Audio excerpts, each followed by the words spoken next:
नमस्कार दोस्तों, स्वागत है आपका हमारे चैनल पर। आज हम पढ़ेंगे कोशिका। कोशिका स्टैटिक जीके का एक बहुत महत्वपूर्ण टॉपिक है।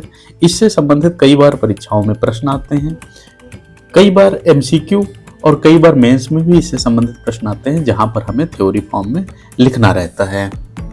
कोशिका क्या होती है, कोशिका के कितने प्रकार होते हैं, कोशिका हमारे लिए क्यों महत्वपूर्ण है, इससे सारी संबंधित जानकारी हम पढ़ेंगे। कई बार इसके टर्म जो है थोड़े कठिन होते हैं, तो लोगों की जल्दी समझ में नहीं आते हैं, तो हम यहाँ पर ऐसे पढ़ने की कोशिश करेंगे कि हम पूरा समझ लें, यहीं पर समझ के चलें, जिससे कि हमें आसानी से आगे की प्रश्न जो है हल होते चले जाएं। हम वही टॉपिक इसमें उठाएंगे कोशिका से संबंधित जो हमारी परीक्षाओं के लिए महत्वपूर्ण है या हमारी परीक्षाओं में पूछे गए हैं। कोशिका होती क्या है? कोशिका जीवन की एक आधारभूत इकाई मानी गई है। कोशिका पौधों में, जंतुओं में, सब में पाई जाती है। इसका मुख्य कार्य जो रहता है वो हमारे शरीर को एक संरचनात्मक विधि देने का रहता है। कोशिका को पहले समझते हैं। कोशिका सभी जीवों की मूलभूत संरचनात्मक और कार्यात्मक इकाई होती है। यह शरीर की सबसे छोटी इकाई है जो अपने आप में एक संपूर्ण जीवधारी के रूप में भी कार्य कर सकती है। जैसे बैक्टीरिया या बड़े जटिल जीवों में मनुष्य, पौधे, इन सब में ये पाई जाती है और यह सबसे छोटी इकाई मानी गई है। कोशिका की खोज कैसे होती है, कोशिका की खोज कौन करता है, इससे संबंधित प्रश्न पूछा गया है। तो कोशिका की जो खोज है वो रॉबर्ट हुक ने की है 1665 में। सन भी पूछा गया है एक बार और नाम तो पूछा ही गया है कई बार। कोशिका की खोज किसने की है? रॉबर्ट हुक ने 1665 में की है। कैसे पता चला, कैसे खोज हुई? उन्होंने कार्क यानी लकड़ी के ऊतक के पतले टुकड़े को सूक्ष्मदर्शी से देखा और उसमें छोटे छोटे कक्ष दिखाई दिए, जिन्हें उन्होंने सेल का नाम दिया। सबसे पहले उन्होंने लकड़ी के टुकड़े को देखा था, उसके ऊतक उन्होंने पहचाने जो कि बहुत छोटी छोटी श्रृंखलाओं में जुड़े हुए थे, जो कि बहुत छोटी छोटी संरचनाओं में जुड़े हुए थे, जिनका उन्होंने क्या नाम दिया? उन चैम्बर्स का नाम दिया उन्होंने सेल यानी कोशिका। कोशिका सिद्धांत क्या होता है? कोशिका सिद्धांत को विकसित किया था स्लाइडन और स्वान ने। स्लाइडन और स्वान ने विकसित किया था, बाद में रूडोल्फ विर्चो ने इसे पूर्ण किया। पूछा गया है कि कोशिका सिद्धांत किसने दिया है, तो स्लाइडन और स्वान ने दिया है। क्या है कोशिका सिद्धांत? देखिए, सभी जीवधारियों की संरचना कोशिकाओं से बनी होती है। कोशिका जीवन की मूल इकाई है। सभी नई कोशिकाएं पहले से मौजूद कोशिकाओं से उत्पन्न होती हैं।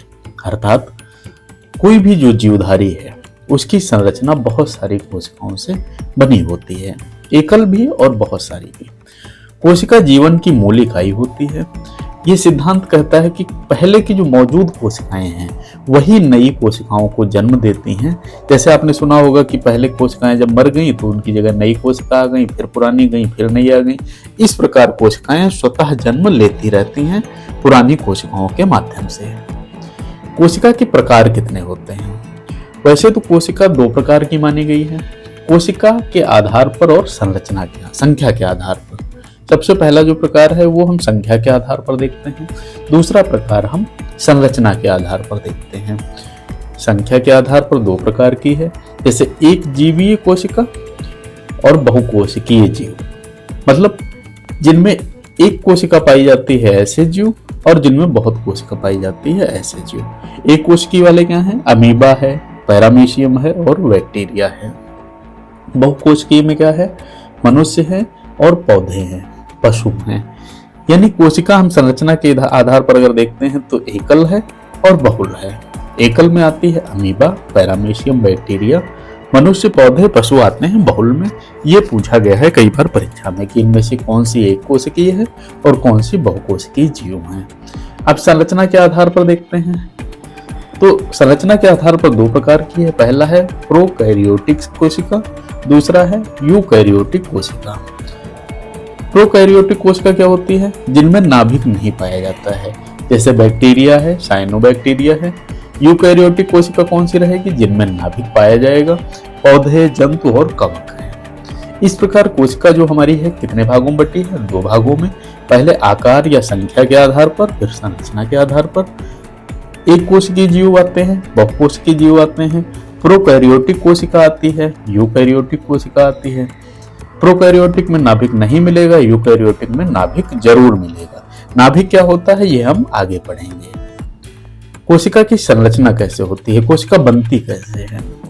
तो सबसे पहली जो परत आती है कोशिका झिल्ली की होती है। झिल्ली क्या होती है? ये इसको बाहर से घेर के रखती है, कोशिका को घेर के रखती है। उसके अंदर बाहर पदार्थों के आदान प्रदान को ये नियंत्रित करेगी। यह अर्धपारगम्य होती है, यानी एक ऐसी झिल्ली जो कोशिका को सुरक्षा प्रदान करती है और स्वयं में रखती है। फिर आता है नाभिक, जिसकी हम अभी वहां पर बात कर रहे थे। तो नाभिक क्या होता है? यह कोशिका का नियंत्रण केंद्र होता है जो डीएनए रखता है। नाभिक कहाँ रहेगा? डीएनए में, और आनुवांशिक जानकारी को नियंत्रित करता है। भाई डीएनए से तो पता चलता है ना कि किसका आनुवांशिक क्या स्थिति रही थी, कौन पहले कहाँ से जुड़ा हुआ है। ये कोशिका का नियंत्रण केंद्र क्या है? नाभिक, जो डीएनए रखेगा। प्रोकैरियोटिक कोशिकाओं में यह अनुपस्थित रहता है, यह हमने पहले भी पढ़ा है। प्रोकैरियोटिक कोशिकाओं में यह अनुपस्थित रहता है। परीक्षा में पूछा भी गया है कि प्रोकैरियोटिक कोशिकाओं में डीएनए ये नाभिक पाया जाता है कि नहीं पाया जाता। तो इस प्रकार अगली जो आती है वो है माइटोकॉन्ड्रिया। माइटोकॉन्ड्रिया क्या होती है? इसको हम कहते हैं शक्तिग्रह। यह कोशिका की ऊर्जा उत्पादन इकाई होती है और एटीपी उत्पन्न करता है। एटीपी क्या है? Adenosine triphosphate. एटीपी कौन उत्पन्न करेगा? माइटोकॉन्ड्रिया उत्पन्न करेगा। इसको और हम क्या कहते हैं? शक्तिग्रह कहते हैं, यानी power house of the cell. Ribosome क्या होता है? यह प्रोकैरियोटिक और यूकैरियोटिक दोनों कोशिकाओं में पाया जाता है। और क्या है? यह प्रोटीन संश्लेषण करता है। प्रोटीन संश्लेषण कौन करेगा? राइबोसोम। ये भी पूछा गया है। यह हमने देखा mitochondria power house of the cell है। प्रोटीन को संश्लेषण में कौन करेगा? ये राइबोसोम रहेगा। इसके बाद आता है गोल्गी बॉडी। ये क्या होता है? यह कोशिका में प्रोटीन और वसा को संशोधित, पैक और वितरित करने का कार्य करता है। गोल्गी बॉडी का मतलब क्या है? यह कोशिका में प्रोटीन, वसा को संशोधित और पैक वितरित करने का कार्य करेगा। लाइसोसोम क्या होता है? लाइसोसोम एक आत्मघाती थैली रहती है। इसमें पाचक एंजाइम होते हैं जो अनावश्यक पदार्थों और जीवाणुओं को नष्ट करते हैं। साइटोप्लाज्म क्या होता है? यह कोशिका द्रव्य होता है जिसमें सभी कोशिकांग तैरते हैं। लाइसोसोम को हमने क्या समझा? आत्मघाती थैली। साइटोप्लाज्म क्या करेगा? कोशिका द्रव्य है जिसमें सभी कोशिकांग जो हैं वो तैरते रहेंगे।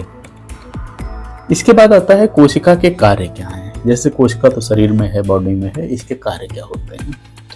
तो कोशिका के कार्य हैं, पहला ऊर्जा उत्पादन। कोशिका भोजन को ऊर्जा में बदलती है, श्वसन क्रिया के माध्यम से बदलेगी।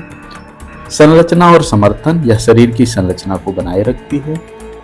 वृद्धि और विकास, कोशिकाएं विभाजित होकर शरीर के विकास में योगदान देती हैं। आनुवंशिक जानकारी का स्थानांतरण, डीएनए और आरएनए के माध्यम से आनुवंशिक गुण अगली पीढ़ी तक पहुंचते हैं। अपशिष्ट निष्कादन, यानी कोशिका अनावश्यक पदार्थों को बाहर निकालती है। इस प्रकार जो कोशिका के कार्य रहेंगे क्या रहेंगे?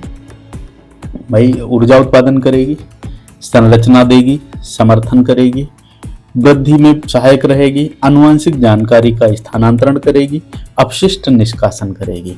कुल मिला के हम कह सकते हैं कि हमारा जो शरीर है वो कोशिकाओं से ही जुड़ा हुआ है, कोशिकाओं पर ही निर्भर है। कोशिका शरीर का मुख्य भाग बनाती हैं। सबसे छोटी संरचनात्मक इकाई तो है ही, उसके साथ में ये शरीर को एक आधारभूत ढांचा भी प्रदान करती हैं।